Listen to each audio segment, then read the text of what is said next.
আব্বা আব্বা ভাত নিয়ে আইছি,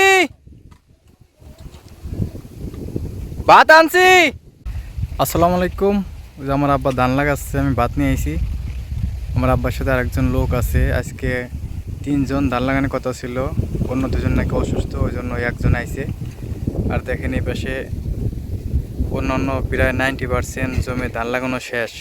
কারণ আমাদের এই যে জমিটা হচ্ছে সবচেয়ে নিচু জমি আর কি। এই জায়গা আমাদের এখানে অনেক পানি ছিল, এই কারণে ধান লাগাতে পারে নাই। পানি এখন একটু কমছে, এখন ধান লাগাচ্ছে। তারপরে দেখেন ওই যে মাথা প্রায় ডুবে যাচ্ছে আর কি, অনেক পানি আমাদের এই জমিতে। কিন্তু এই সময় ধান লাগানো অসুবিধা হইলেও আপনার ধান একটা শেষের দিকে আবার ভালো হয়, কারণ অন্য জমিতে পানি না থাকলেও আমাদের এই জমিতে পানি থাকে।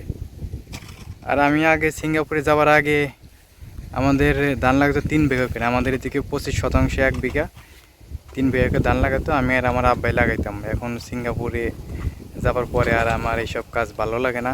কৃষিকাজ অনেক কষ্ট। দেখছেন আজ কী পরিমাণ রোদ, এই রোদের ভিতরে ধান লাগাচ্ছে সারাদিন। এই কৃষিকাজ আসলে অনেক পরিশ্রমের কাজ। এখানে বিশাল বড় একটা মাঠ, এখানে শুধু ধান আর ধান। আশপাশে প্রায় 90% জমি ধান লাগানো শেষ। মাঝখান দিয়ে একটা রোড, দুই পাশে দেখেন বিশাল বড় মাঠ।